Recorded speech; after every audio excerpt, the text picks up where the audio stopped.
it's easy to say the past was better, but I also see what a lot of people are doing to make this present day education the best that it can be. Okay. The average Nigerian will not, live in mediocrity.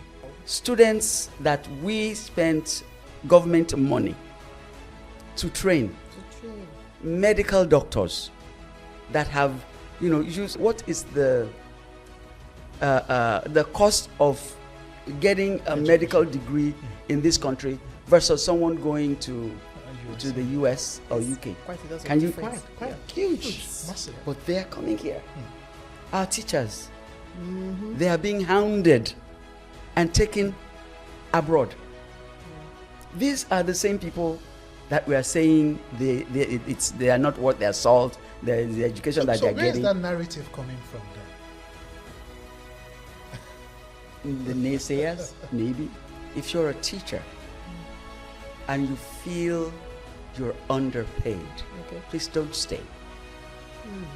Take your value and go somewhere else.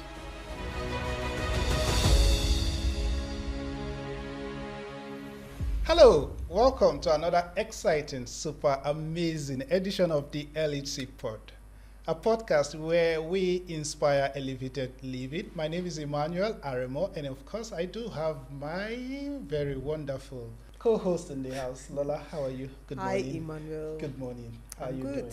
I'm good. What have you been up to? No, just the usual work. Work. No, you work during work days and then you play during weekends. Well, not always, but it is what it is. Yeah, but again, we're in the studio, and for us, this is just play. Yeah, absolutely. Right. Okay. Fun and information at the same time. All right. So, what do we have? Today's topic, yes, it's a very fundamental one. We're going to talk about education or exploitation, which basically speaks to the business of schooling. The business of schooling. The business of schooling. Schooling. Yes. You would think school is just about being just educated. just to understand you, when you say business of schooling, yes. Would you say you school and then you're making money, or from which perspective? Well, we're about to find out. All right. So who do we have? Wow. You want to let the cat out of the bag. Well, this is a really big cat, though. Okay. So our guest today is a very erudite professor. She's someone who has a wealth of experience that spans decades. Emmanuel, has your career spanned decades? Not yet. I wouldn't say much, but yes. Yes. It has. A career that's a very illustrious career. So without further ado, let us welcome Professor Abiola Lanre Awosika-Fapetu. Good morning. Good morning, ma'am. Good morning, ma'am, and welcome. Good morning, ma'am. Thank you so much. Thank you for for coming. Good to be here. It's an honor to have you. Thank It's you. an honor to Thank have you you. so much. So Professor has a wealth of experience, and one of her key achievements basically is establishing e-learning solutions for major universities across the country. She's been a dean of academics, vice president at Montreal College in the US, and she has a lot of experience. And one thing that really struck me about our guest is the fact that she underscores her years of experience by faith, referring to it as servant leadership. Wow. I think that's pretty amazing, ma. And once again, thank you for joining us today. Thank you. Thank you for very having much. Yes. We promised you that on this platform, what we do is we inspire elevated living, working towards ensuring that we have a better society and making the society better than we met it, right? So it's on that note that we're bringing this kind of personalities on the platform to look at amazing topics and provide us with their wealth of experience that can then guide us with the younger ones in growing, right? So today we're talking about education, Ma. I would just like, for a start, that we look at the topic. How would you compare, maybe you take us through how you would compare your during your elementary down to secondary or college, and then the university juxtaposed it with what we currently have now. All right, Yes, you have all day. Yeah. Well, Definitely. when I went to school, and I went to school in Nigeria for the most part, we just knew that school was open, you attended. This was in the era, and I say this with a lot of humility. My father was a minister in the First Republic, Okay. and he actually had the education portfolio at the time that we, his okay. children, were going to school. Yeah. Okay. And so you would expect that, the way they do things nowadays, the children of the ministers would go abroad, or Right. they would go to private schools, or never the public school. But we all went to public schools. Oh, wow. Because first of all, he was the proponent of the free education for Nigeria. Oh. So it would be, Okay. counter to counter intuition for Yes. him to now send his children to a private school. Yeah. And Okay. so we went to public school. And I would say, I turned out well, I hope. Definitely. Oh, definitely. So I would say the education at that time was for purpose, and it was befitting. Okay. And all the way to secondary school. I went to a Catholic secondary school. Oh. Again, trying to now bring us, and it was it was a public school, really, even though it was Catholic. Yeah. It was, Management. so anyone Also could public, go. okay, you know. okay. As long as you passed the exams, you could go. And it wasn't too expensive. Unfortunately, my dad died before I finished my secondary school. Oh. So that's a story for another day. Oh, wow. And then I up and went to England. I did my OND at Yabatech. Yeah, but Okay, cool. okay, So okay. I was in the process of doing my HND when I got married, and Ooh, I had to okay. join husband. The way they say, to join husband. That's what they put on your visa. Back in the day. Oh, that was what, interesting. So I was sent Okay. to join husband, Okay. and I didn't want to leave Nigeria really, because I had a lot of nice things going for me. Okay. I was working in a bank. I was writing in the Drum magazine, Oh, wow. Sadness and Joy. So these were magazines of the day. And I was, I was at FRCN radio. I was on NTA. So I had so many things going for me, and all of a sudden it's like, okay, marriage is, so let's go. And so I did, and I now did my, I finished my HND with Holloway University in Okay. England, and then on to an MBA. And so up until secondary, I can compare with, my life experience. Okay. And I think it's easy to say the past was better, but I also see what a lot of people are doing to make this present day education the best that it can be. Okay. I belong to a group, and it is constant.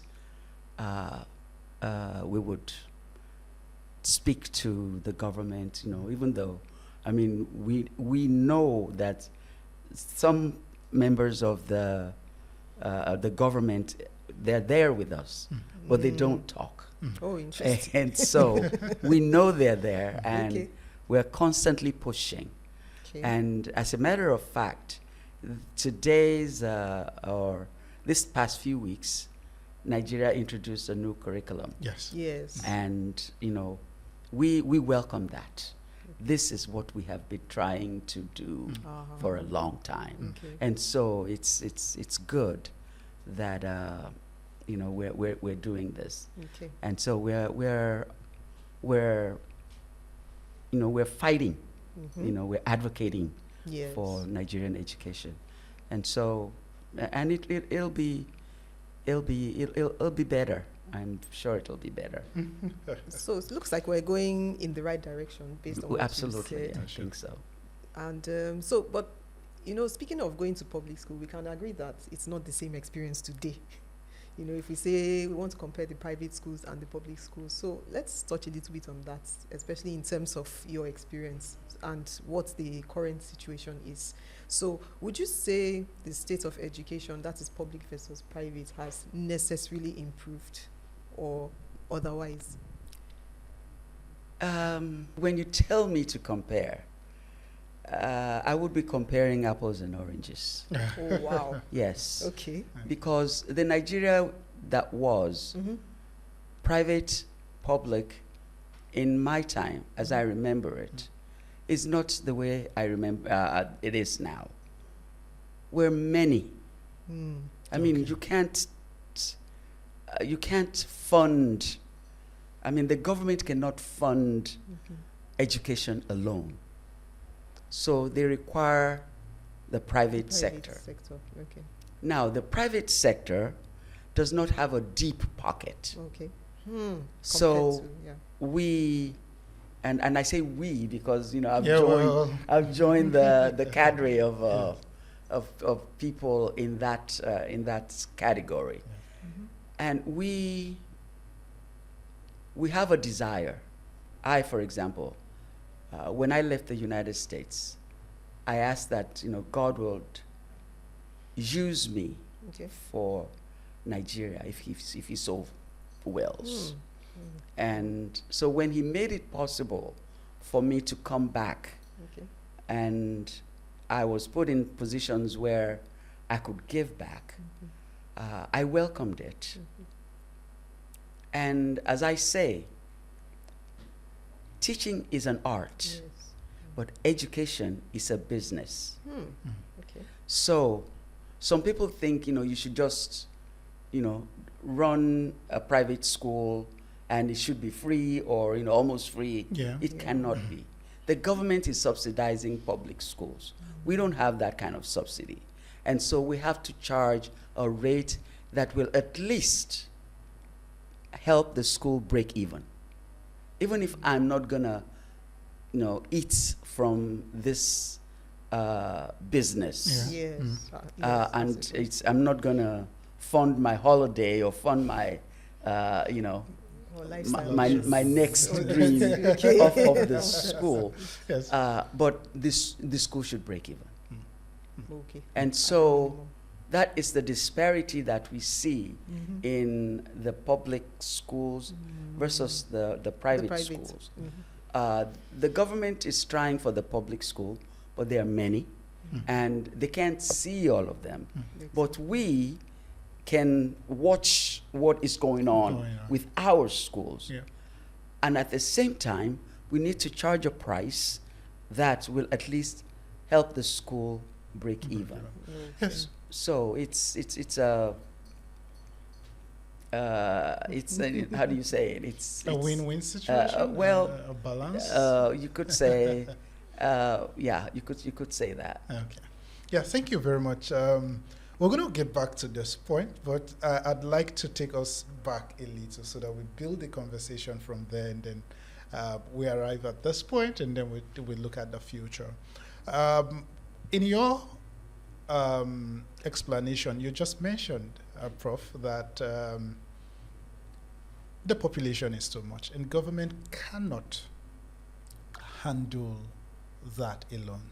Right, and I think that is the reason why even the government are giving licenses to private investors to say, okay, you know what, You can open your private school, and even at that, the rate of out-of-school children, it's skyrocketing, is alarming by the day. Schools are being opened. You would expect that students should naturally enroll, and then they can get the basic minimum education that they can have. But out-of-school children, the numbers are growing by the day. What do you think is responsible for this? A lot of things. Okay. But Yes. I'll yes, there's poverty. Okay. And poverty is probably the main reason that we have out-of-school children, because now the parents need them to market, to do things other than schooling. Contribute to They have to family economy. contribute to the family. Okay. So that is one reason. And also, if you look at the rate of out-of-school children in the South versus the North, you would see that faith or religion also is a reason why there are so many out-of-school children. Because they don't think that their children are out of school because they go to Arabic school. Oh, okay. And so who are you to say that your English curriculum is better than their Arabic the Arabic one, curriculum? Yeah. So that is why a lot of the Almajiris are probably central to Nigeria's out-of-school children. And you would also note that when the Almajiris, when schools were built for them, they didn't go there because there's an understanding, again, that it's not necessary. So we'll leave that. Okay. Yes, sir. Leave that for now. So, and when you look at school, the cost, even public schools, by the time you take the cost of, because you have to bring your own seats or desks, you have to, your uniform, by the time you check all of this, it's a lot to a lot of people in this country. Actually. And so if the government does not take it over, then it's the kid stays home, to keep the family life together. Okay. So, but again, programs like, the school meals, for example, if you think that is nothing, and then you got another thing coming. Oh, wow. Because food is the primary, I don't know, if you have younger sisters or brothers or you have children, and when they're home, can you imagine how they eat you out of the house? Every time there's, I'm hungry, mommy, I'm hungry, but when school is going to take care of just that, they're happy. And then so they're fed, they're clothed. Okay. Because, they give their uniform. So if we can do things like that, then we will be able to eke out of the growing trend in out-of-school children. So it's there, it's our problem, and we have to solve it.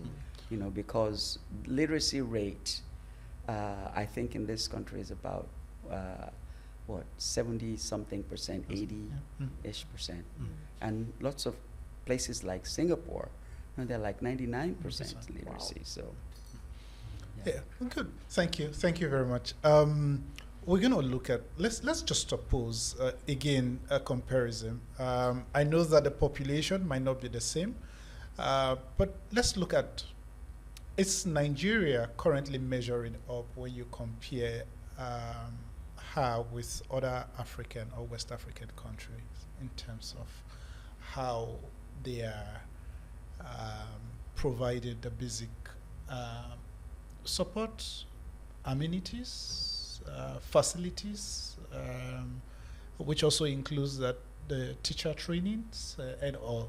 Are we there? Are we measuring up? Are we taking the lead that we should be taking? Up until now, I mean, the answer to up until now, up until the last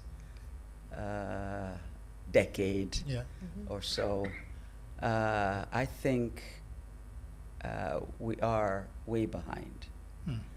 We're way behind in even international standards. Standards of measurement. The PISA exams, show that Nigeria is not quite at the top of that list just yet. However, I think we're beginning to look inward, look in the right places. Okay. States are increasing in their successes in WAEC and all of the other exams. So states are taking it seriously to say we can't be the ones Behind. to drag the country behind. So no, we're not there, but yes, I think we're on our way. I think the last statistics, if I get the figures correctly, put it about 18 million Nigerian children who are currently out of school. So speaking to what you just said in terms of the need to boost the literacy rates. So let's even look a little bit now at the education system itself. We're talking about education as a business. And basically, we're also trying to tie it into the fact that, yes, there's this gap, but there's also the need for the schools, as it were, to make money. So let's start from the question of the curriculum has been adjusted, we've had some changes and everything, but let's look at it from the perspective of we have these requirements, students need to buy new books every term, all those different things that have come up in terms of the current discussion. What exactly is necessary and what can be left out in this regard? Because, and I'm asking that question just so that we streamline it. Is the business really necessary? Is it really important, or are these things that can be? Do they really enhance the educational experience? Let's put it that way. Okay, now let me get you right. Are you asking that should there be people in the private sector that are in this business of education? Education, exactly. Oh yes, there are. I mean, there has to be. Yes. And it's not. I mean, and I'm not saying this from a selfish point of view.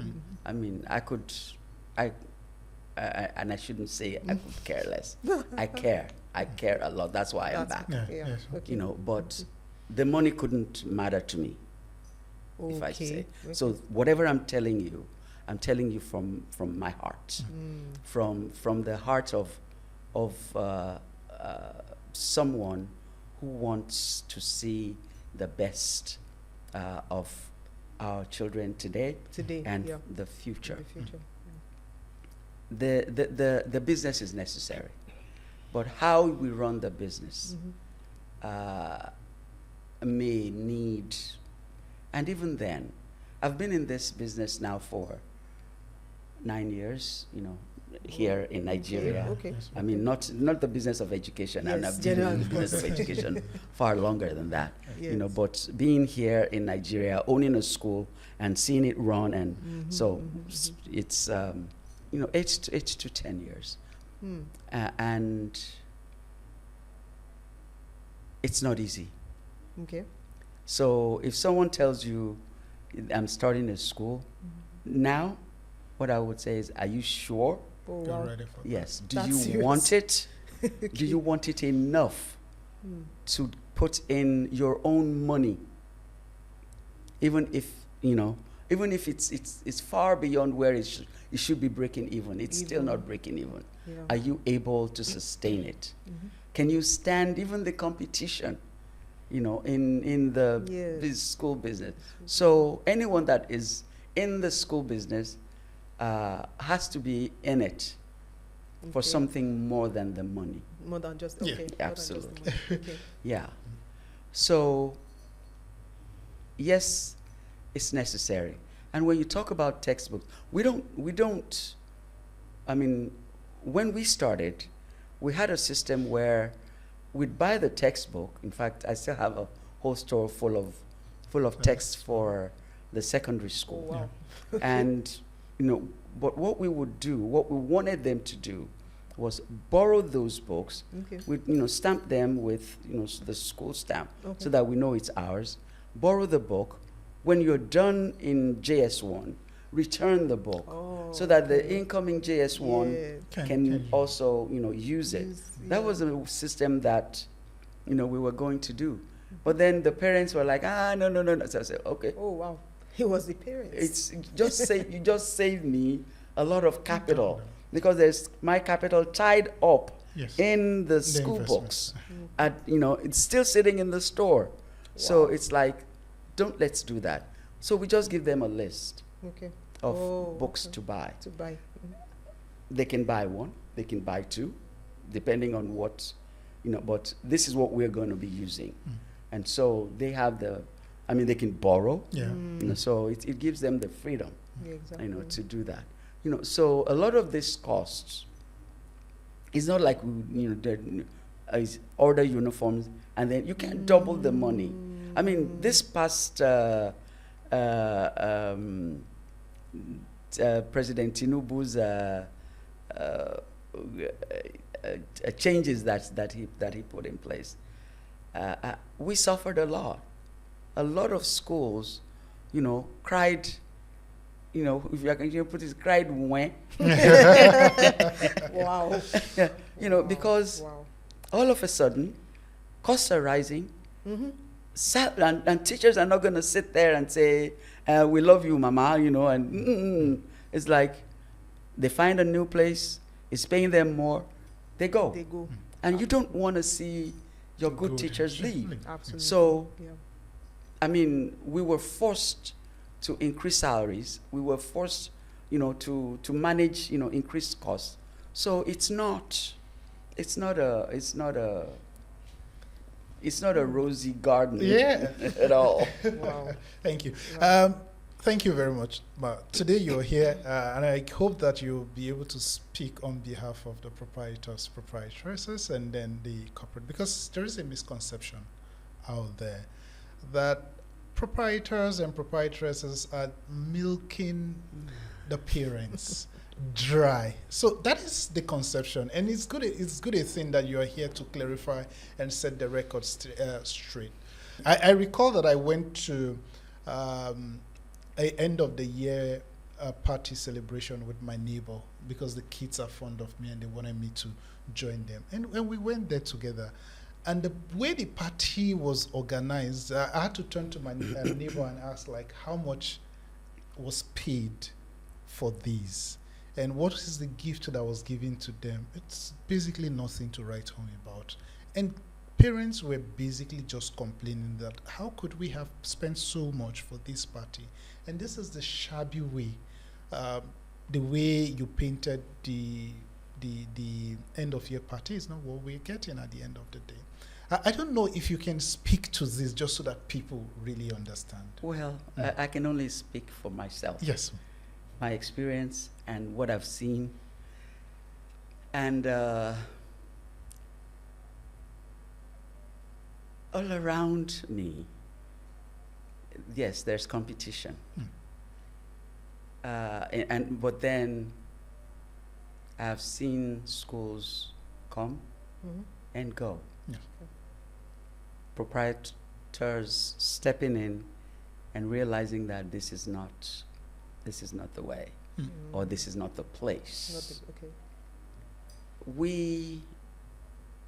For us, again, like you said, we have the best of the kids at heart.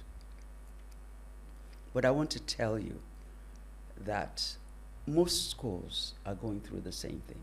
Most schools. Between the end of last term, for example, Yes. and the beginning of This- September session, Yes. I have spent of my own money, pension money, Oh, wow. I have spent at least 14 million on school. Still spending. I'm sure somebody is going to give me a call on my phone. I'm expecting, Yeah. that, okay, we have finished this work. Where is our balance? Sure, definitely. So 14 million. Oh, wow. Yes. But when parents see that, let me calculate. 100 and something kids Yeah. multiplied by, what my child is paying. If this is 45 million, I just spent 14 on those kids. But who am I going to be singing that kind of song to? It's what I want to do. Okay. It's what I have decided to do. If I can no longer do it, then I'll just pack up and leave it. So, and I think a lot of schools are going through the same thing, but they're not talking. They're not telling people. Why? Because, Shebi, you said that they're building houses and some people, what they say is every summer now, proprietors and proprietors, they just go abroad. Wow. Okay. So is it on the school money? So we need to, take any business. It doesn't have to be school. Yeah. Right. Any business at all.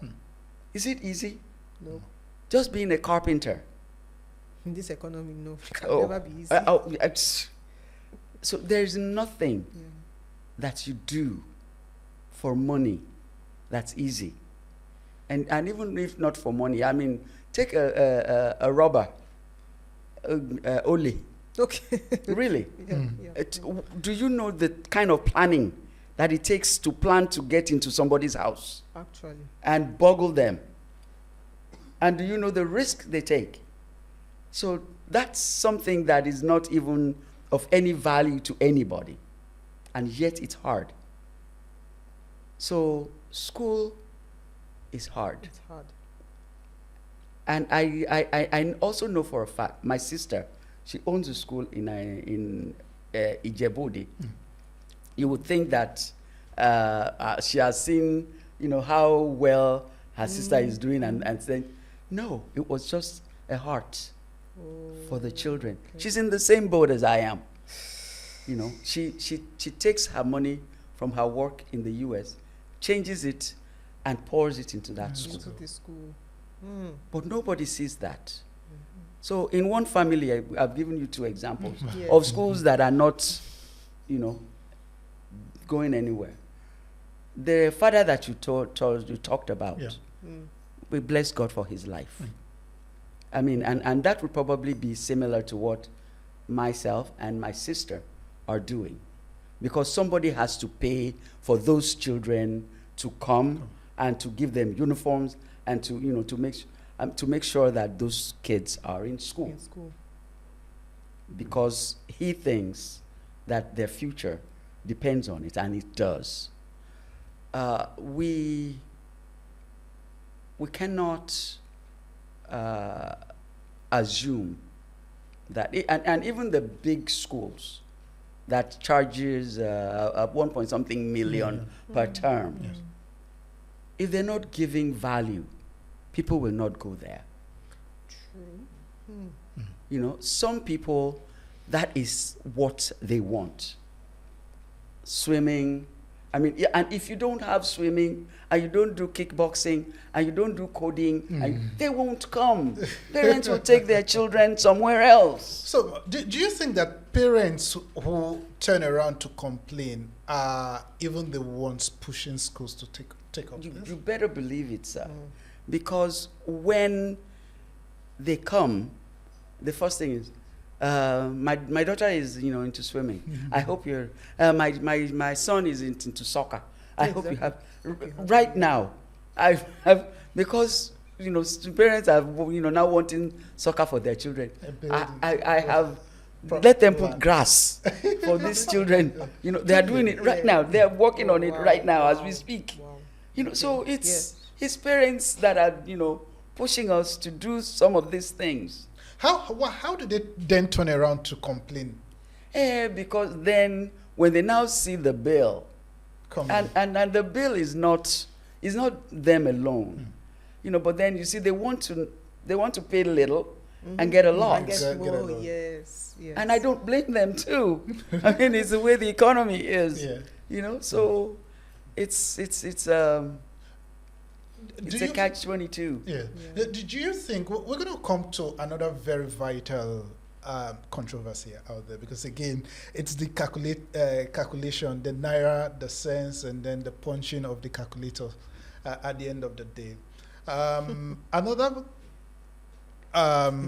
information out there is that the private schools are not paying teachers enough to have quality teaching. So, for instance, sorry, we are having to bring this because it's just for us to. I love it, because these are things that I belong to a Facebook group, yes.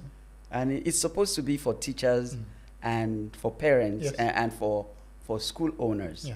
And every time somebody is lambasting school owners for not paying teachers. So I love it. So let me finish your question. Thank you. So what we noticed is they always say that teachers are not even being paid the national minimum wage in some of these schools.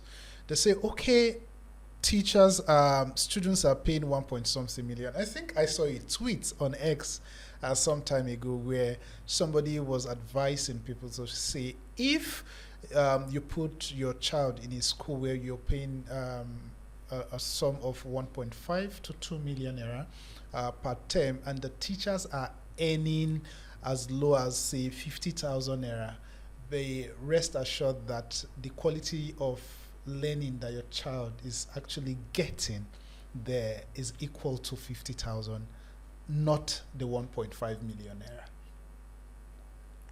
What is that true? Well, I don't know how they did the calculation. Okay. And I don't even want to worry about that. Yes. But listen, 1.5 million. Yes. They're going to pay the teacher. The teacher, yeah. There's the librarian. There's the school administrator. There is the security guy. There is the cook. Oh. There is the... Okay. So, should I go on? Yes. That's a long list. No, so it's a long list. Yes. And it doesn't work out that way. First of all, I'd like to say this. If you're a teacher and you feel you're underpaid, Okay. please don't stay. Take your value and go somewhere else. Because even the Bible says a laborer is worthy of his wage. If we engage you and we tell you this is how much I can pay, if you like it, stay. You don't like it, keep walking. Right. That's the way I see it. For me as a proprietress, in fact, this last economic crisis and so on that happened. Yeah. I asked my teachers, I said, okay, everybody has been, no. Mama is not, Mama. I said, okay, tell me, how much do you want to earn? Yeah. And so they went, they had a meeting, and they came back, and they told me management should have 60,000 increase, non-management, 40,000 increase, and Kiniko. I said, okay, calculate it. Tell me, how much does it come to? They did. I said, okay, next month we'll start. I never argued it down. Because it is what it is. So you basically give them an open check to say, Absolutely. you determine your Absolutely, your and wages at the they end of the did, day. and I paid. I'm still paying. So when I tell you that I am paying 40 million out of pocket, that's where I'm spending my 14 million. Huh? But most and most proprietors and proprietresses, they don't know when they're making money. Can you believe it? That sounds incredible. You see, because you should they're think they in have this tabs. business, Yes. and they just see the children, Inflow. the Okay. parents paying in, and they're like, ooh, this is money coming in. They're not thinking, how much The inflow. am I spending? Yeah, the expenditures. at the So end of the day. how much of this have I earned? Exactly. Because it's So a inflow lot of minus expenses. Coming, absolutely, Correct. yeah, going. yeah. And then you have the taxes waiting for you. Oh, absolutely. And So the education Yes, the board. taxes. as well. and a lot of them don't have anyone to do their numbers for them, or not any reasonable. I mean, they just have Accountants. bosses. Take Come money, on. spend money, take money, spend money. Yeah, I was going to come there. Yeah, so how do you, decide that, yes, I am making a profit? They don't. A lot of them don't know. They don't. It's crazy. Exactly, because if you don't have tabs on your numbers, you won't be able to know whether you're Yeah. in profit or even breaking even absolutely. or you'd operating lose at a it loss. and Exactly. operating as a loss. So you Yeah, just yeah. get So it. when again the people who do say these proprietors are spending our money on, they might have a good point, because once the proprietor sees that there is money in there, and then she roughly does okay, you spend this on this and you spend this, there should be enough for me to be able to go to the US now. Have you? Right. Or in fact, some people just said, the proprietors would just say, how much do you have there? This. Okay, send 1 million or something million to my account. Why? It's not even your money. But they don't figure it enough for them to know that, wait a minute, I'm not making any money on this business. Some proprietors don't even have accountants, qualified accountants, who can help them check their books. Do you think that some people that we have in the system of running school business, are they ideal to be there?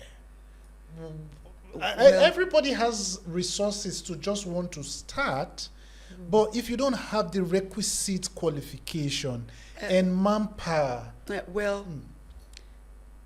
for the proprietor or the proprietress, yes. they don't have to be the ones running the school. Absolutely. You get a good head of school or a administrator, good principal yeah.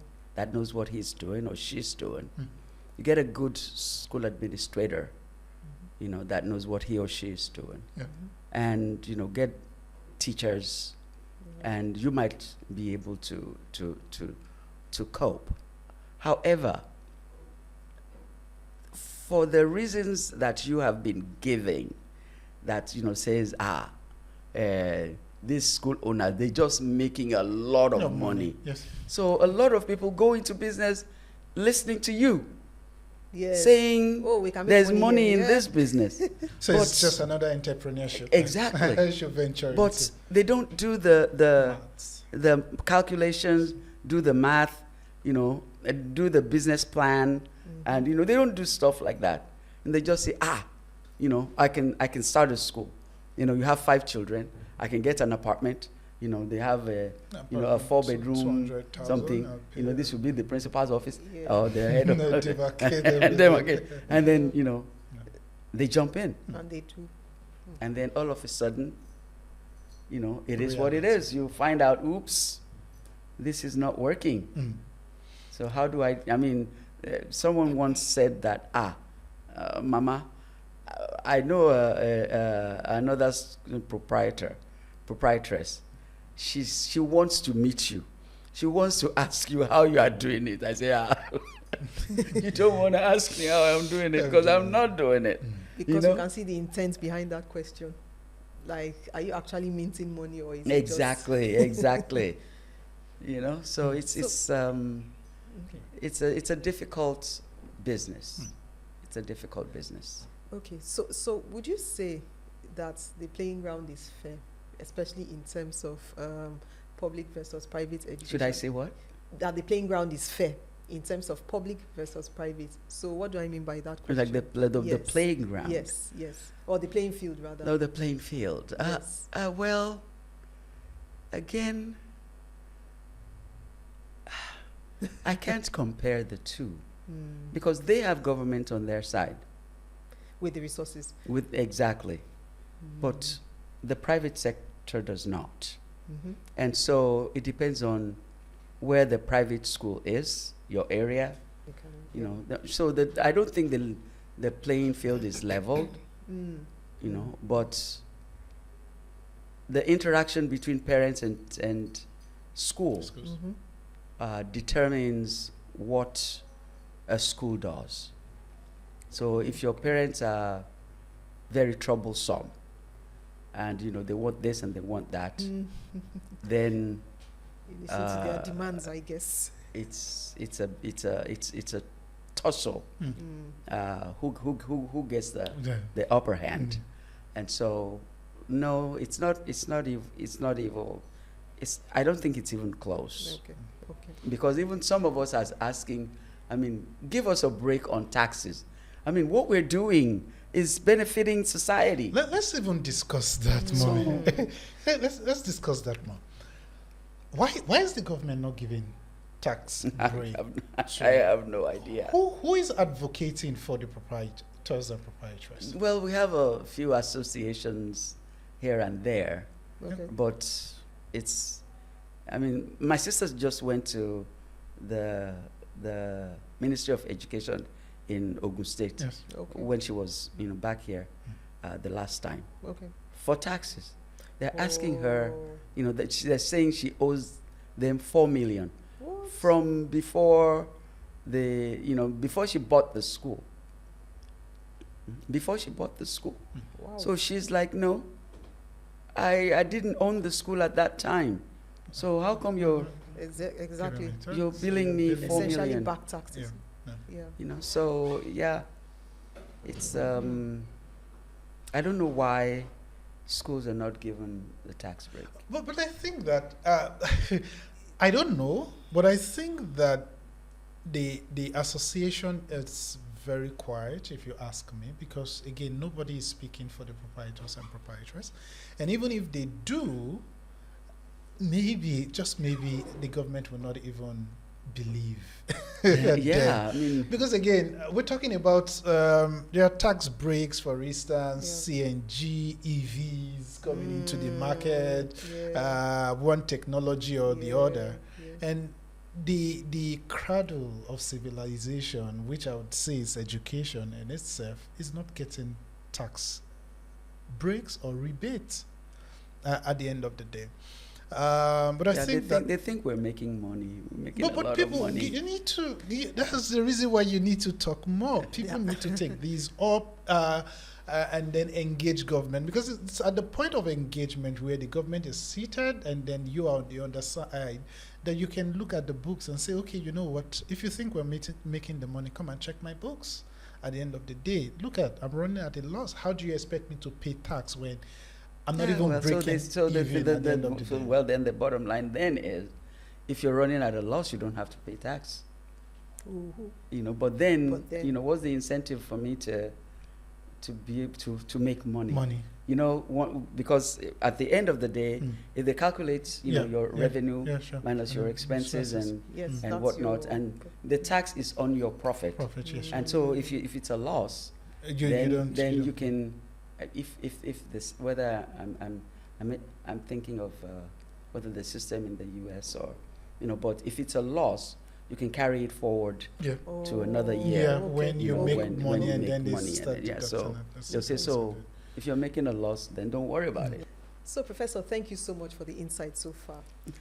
I think it's time for us to go to one of the sensitive aspects of administering education in the country, and that speaks to parents, especially parents trying to tackle proprietors, school authorities on behalf of the children.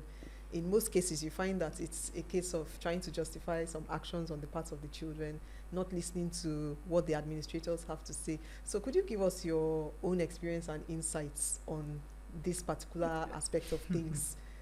Absolutely. I'll give 2 examples. Okay. I'll give 2 examples, no, 3, Okay. actually, very quickly. Okay. We had a parent, he was always very troublesome. He Wow. would, and I know it's, the interest of the children or whatnot. But then it got to a stage where it was every PTA meeting is ready to, Physical box Daggers up. drawn. And, there's nothing that we could do to please him. Oh, wow. And, I finally just said, you know what? Next session, we would like for you to take your kids somewhere else where they can take care of them. Because his case was taking a lot of time, Okay. off Energy. everybody else. Everybody. And in fact, it became a big problem. He went to the state What? and Whoa. that we can't ask him to take his children, yada yada yada. In the We still end, refused. in the end we won, Okay. and we won, but we didn't win for me, Okay. because it turns out that those kids were home for almost a term or 2. Oh, wow. And he had the same problem where he came to us from. And so the children Okay. suffered because of his situation. I even thought maybe, okay, we could ask them to come back, but then I just that's my church mind. So I just said, you know what, that's it. Yeah. They're gone. The second story, we've never had an altercation, Yeah. physical or anything at all. Mhm. But the second story, it was a good thing that I was just leaving the school, Okay. and I stood to chat with some of my workers. So we were in the hallway Okay. when I saw the mom, I saw the dad, I saw grandma, What? I saw, Whoa. The whole school. That's a battalion. and I think there was another guy that I couldn't place him, and everybody, wah, wah, wah. Coming for I war. said, okay. So now when they saw me, I think, they stepped down a little bit. I think they were going to meet the principal or the school administrator and, lay down the law. And I greeted them. Fortunately or unfortunately, the dad is from my place. He's actually even related to me. Oh. Yes. Interesting. So because I was sitting there, I was able to, they said, it was a case with the driver. And, they said the driver, injured their daughter, Yeah. Wow. and so it was like, we want to see him. We want him out of here. I said, settle down. We'll take care of it. Don't worry about it. and I give them my word, and and they left. So there's a way you deal with people like that. The final story is my sister. Okay. A parent came back and she was shouting and like, let me tell you, Emi man no teacher ni o. What? I said, okay. She came for war. And my sister is not like me. She's not gentle, and when she got a hold of the parent, she was like, I want your kids out of my school today. What kind of nonsense is that? Emi man no teacher ni nibo letting bear you on nibo. I said, are you on your own? Is it? Your own is even bigger than you. But she would not take it. And we haven't had anything that much in our school. But if we did, we'll handle it. We'll deal with it. Do you think that parents who take on that approach to addressing issues in the right? How would they be in the right? How would anyone be in the right to, even if the teacher had actually injured yes, like really injured your child, really injured. And then you come to the school and you beat. Some actually, this same woman in the past, had actually gone into a classroom and beat the teacher. No. Oh no, that's not. You can't do that. Proper. It's not proper. Nothing, warrants it. Yeah, go to court, get a lawyer, do something. Don't beat the teacher. And especially they think, teachers are just people that they can deal with, and no. It's bad, it's anger management. Yeah. It's very bad. Very bad. If you can put a systemic solution in place, do it. Okay. Say, okay, this has happened, but it will not happen again. And why will it not happen again? Because we have a policy in place. Okay. We had a few grumbling some time ago, maybe about 2 or 3 years now. A teacher who has access to exams and also have students that he coaches outside of school would teach them the stuff that will come out in the exam because they'd already seen the question.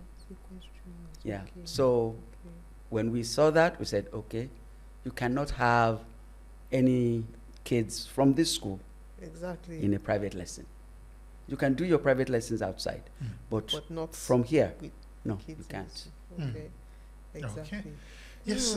So, as we begin to wind down, we're going to take the economy is battered, not just in Nigeria, but in most of African countries, and it's usually very difficult for parents.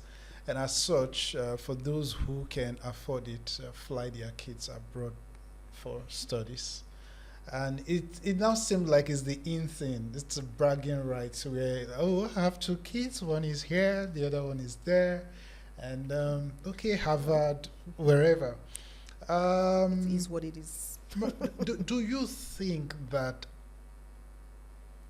our educational system is building the right skills for the future, given the paucity of funds that we have in our economy today?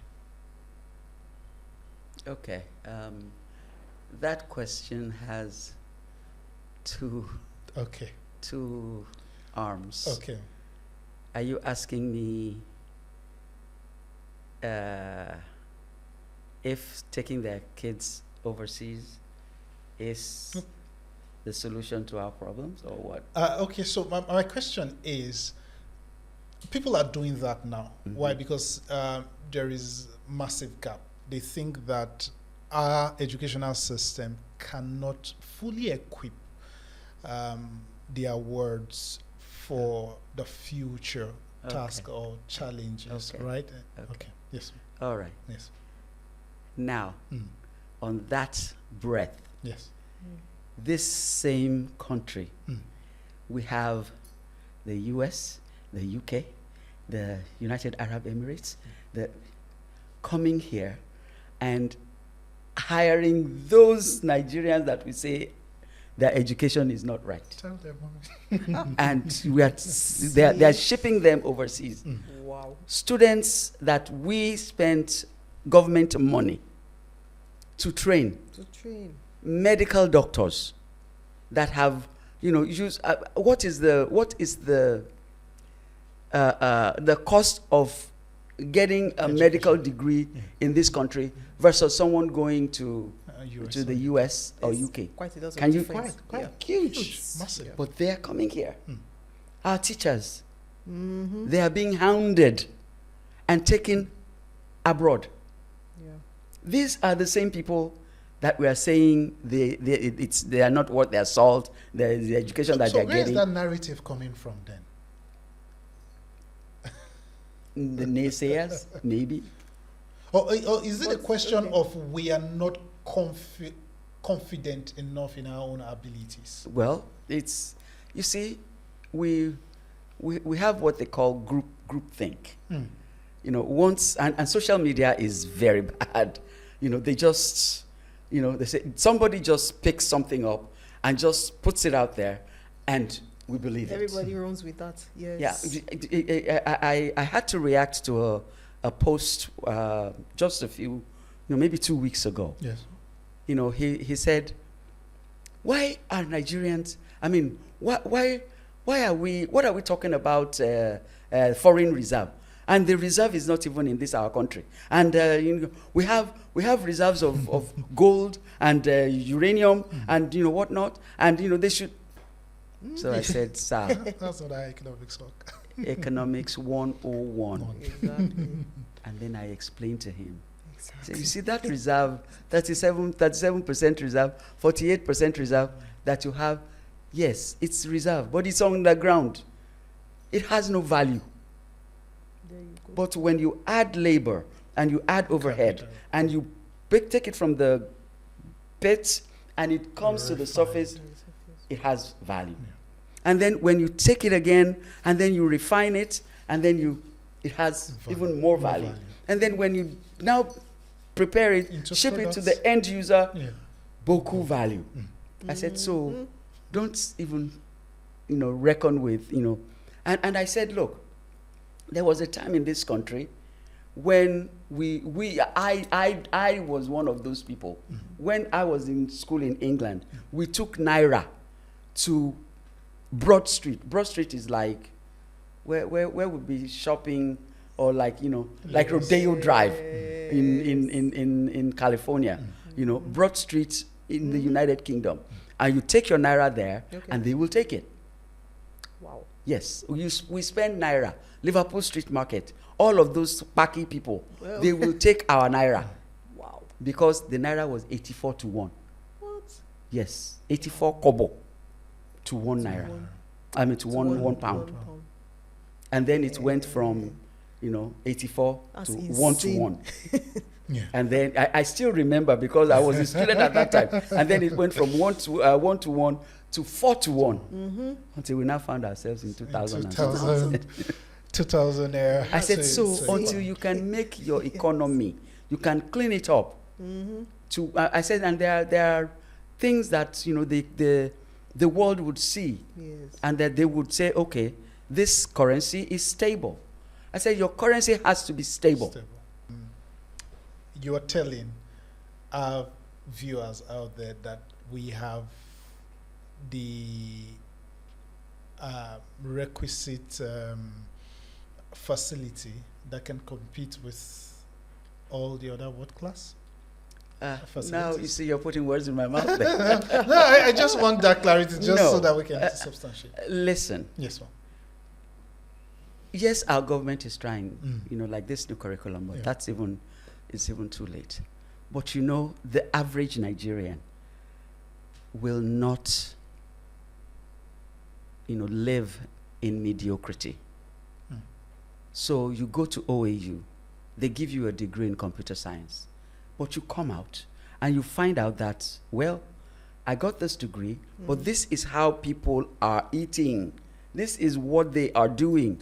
And so you get a certification, you learn coding, you equip yourself, and so that is how we have Nigerians being exceptional performers in all of this, even the tech and everywhere else. Okay. Because the average Nigerian, that one person does not want to be left in mediocrity. Okay. And so it's helping us. It's breeding pay stacks. It's breeding main one. It's those kinds of things. Money points. Innovation, startups. Exactly. Yes. So and it's why increasingly we're finding that, and a lot of times, is lack of information. I mean, if you know that the Nigeria has the most educated citizens in the United States, immigrant citizens. Yeah. In fact, with the people on ground, the Americans themselves, Wow. they know that Nigeria is tops. See? And people who know that, they will tap into it. Okay. But for us, negativity, we don't sell, we don't market. positive we aspect. demarket We our actually ourselves at the we end always of the day. demarket, especially Yeah. you go on social media, it's always Exactly. negative narratives. Uh-huh. Yeah. Yeah. Well, let's talk about the new curriculum now. What is different with the new curriculum? I think it's long overdue 15 years ago. But what is new in this new curriculum that is Well, everybody's talking about? actually, apart from the technology part, because it's now it's increased, Java, coding, Coding. scripts and whatnot. That is there. But what they did is they merged some subjects, Okay. so that you get what you need Okay. from those subjects, even the little, I've seen the scheme of work, and the scheme of work is reduced, Okay. and the courses are reduced, Okay. but they're reduced to, you get the minimum. That's all you need to be able to transfer yourself to whatever it is that you want to do in life. So, for example, home economics and agric science have been merged into pre-vocational studies. Okay. So the all of the needed elements are still in there, but compacted, so that kids can finish this theoretical stuff, and then it's good to the practice. skills and the Skill the acquisition. they have 5 or 6 skills now. So those skills are there for you to now learn what you can do. Okay. It's actually the reason that I started a school, Yeah. because when I look at it, there are schools that are doing WAEC and NECO and everything, and it's okay. I mean, they're fine. Yeah. But I don't see us getting our kids ready for the market. And so that is why, there's a startup in the name of my school. Okay. Something, startup college. Okay. And a lot of You parents, can mention the name. I'm sorry, I can. Oh, Yes, okay, of course. I didn't know. So Sanctum Startup College, Okay. is the name of the school.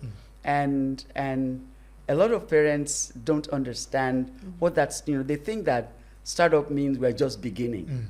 And I said, no, startup is for your child, so that when you get out of here, you're going out there to start up something. Exactly. And so what Makes skills sense. do you need to help be able you? to do that, And it's not just, for us, it's not just hairdressing Yeah. or fashion designing. It's how do you, through this skill, make money. That Which is what is called business sense. entrepreneurship. Yeah. That's the important business thing. sense. Absolutely. That is anything that you're anything. doing. Yeah. I mean, yeah, okay, you want to be a medical doctor. How do you make money? Exactly. Do you just want to work or Exactly. understand the business of medicine? Exactly. So all of our courses, they're online. We do the flipped classroom model. Okay. So all of our courses are online, and what we want you to do. I mean, each teacher. Yes. Whenever you come across any subject that would fit into entrepreneurship, you highlight it. Okay. So it's embedded. Okay. So art, English. There was a day I was showing a kid how to sew. Sewing is I told people, when I go to Nigeria, if I am not involved in education, I'm going to be involved in fashion. Those are the only two businesses that I want to get involved in. So I was showing I think she was in JS2 at that time. Okay. I was showing her how to sew. And then she got to the end of the line and she said, okay, Grandma Prof, how do I said, you pivot. She said, pivot?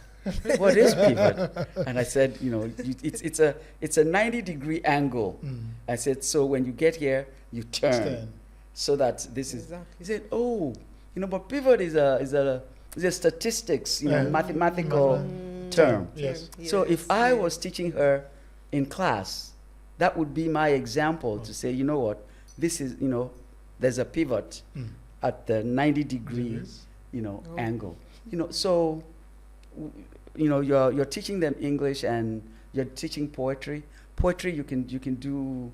You can collaborate with an art student, and you write greeting cards and things like that. So and then it can be up for sales, and then revenue can be generated at the end of the day. Absolutely, yeah. So it's a thing that this curriculum lends itself to a lot of what I believe in, what I believe that this country actually needs. Thank you very much, Prof. I just want to highlight these. Maybe you can also share your knowledge with our viewers. We have this curriculum. It's in paper currently.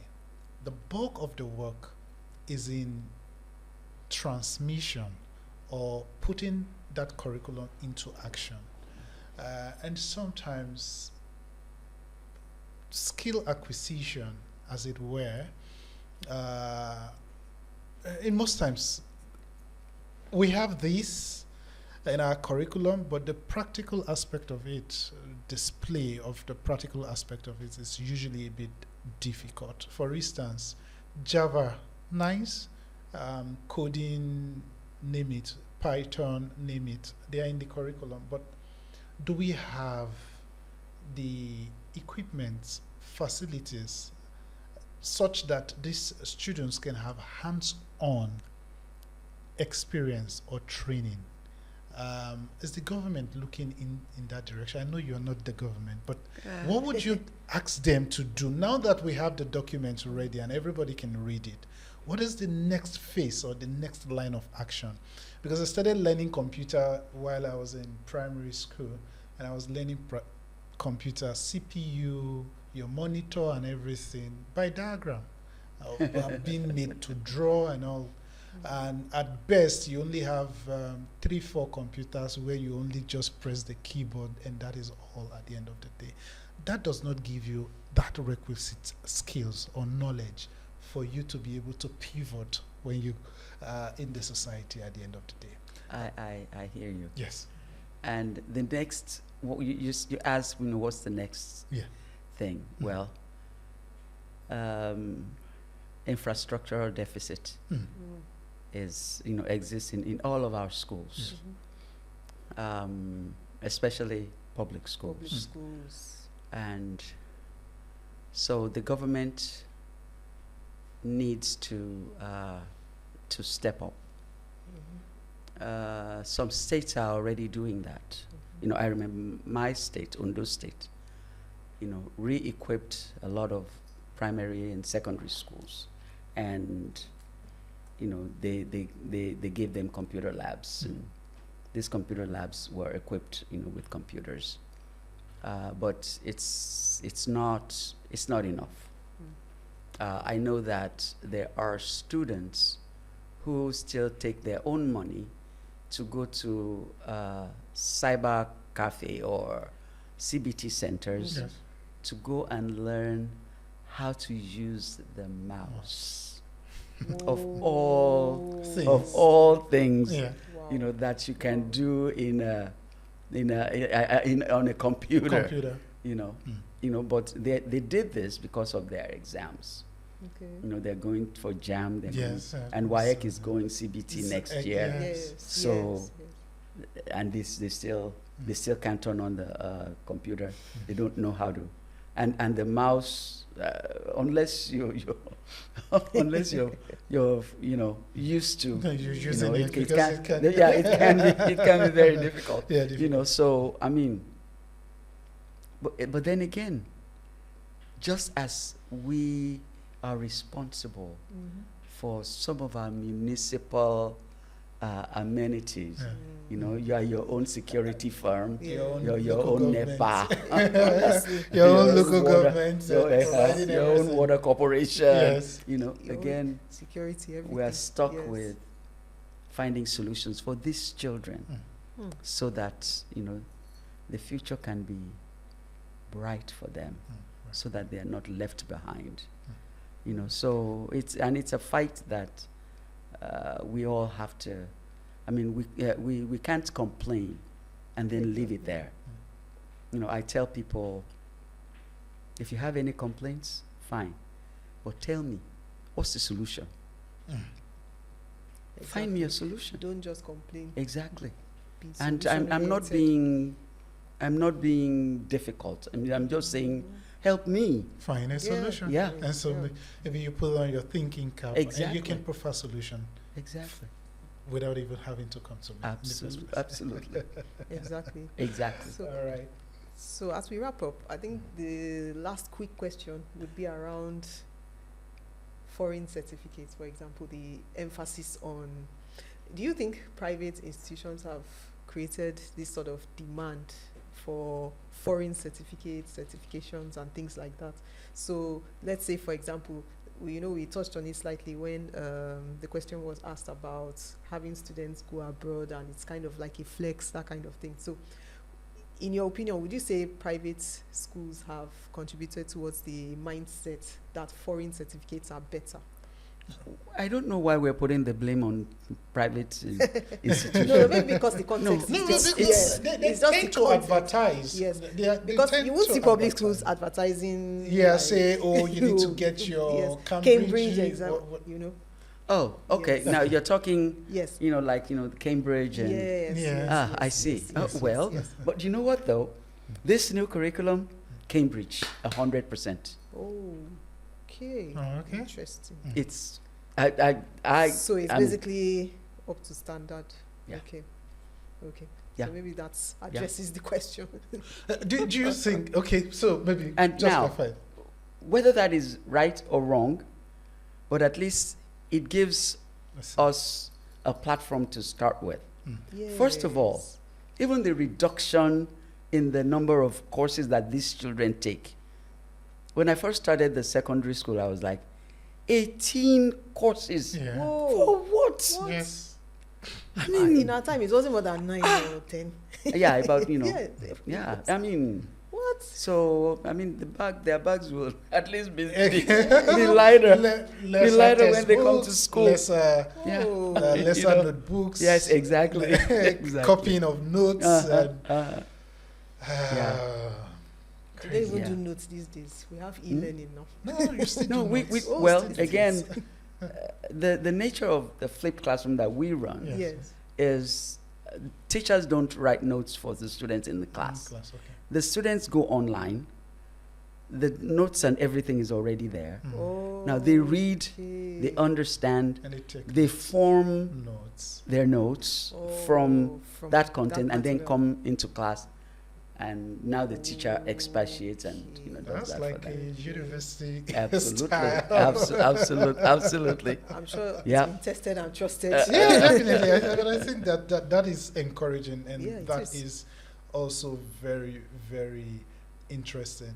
It's amazing what you're doing with your institution, and we appreciate people like you in our society. Lola, Oh, final yes. words. Oh, maybe we'll start from Prof. We should ask Prof. What would you be your final word for Well, the thank you so society? much Yes, for bringing me here today It's an honor. to share, Yes. my views at best. And I do hope that many of us, as you have said, would find in your hearts, if you can at least even afford anything, Mhm. let's put it towards the next generation's future, because our future depends on it. The grace on Nigeria's life depends on it. The parents, they depend on it. So whatever it is that you can do, I mean, you're not taking it with you. That's the fact. Exactly. So put it somewhere where it's going to yield something for the future. Thank you. All right, Lola. Thank you. I think for me, it's just one simple sentence. Education is always the cradle of civilization. So we must always support, we must always encourage. And this is to governments, private institutions, individuals. Like we've said, we won't overstress the point. It's just a very important thing that we must always bear in mind for the generations to come and for civilization in general. So that's it from me. Yes. Thank you for joining us today. Yes, and Yes. for me, Yeah. education is key to the future, right? Mhm. We need that key to be able to unlock You're correct. the future Yes. for our society. Absolutely. And to those who are celebrating government's actions in recent times with respect to we're banning this, we're banning that, we're banning that, understand that the political seasons are just by the door. And sometimes these people are basically just saying these things to get your public sentiments Reaction, and get yeah. you high just so that you can vote for them. But do they really, really care about you? That is something you should ask yourself. For me, it's bye for now. I appreciate you. Thank you. See you. Bye. Bye. Yeah, thank you.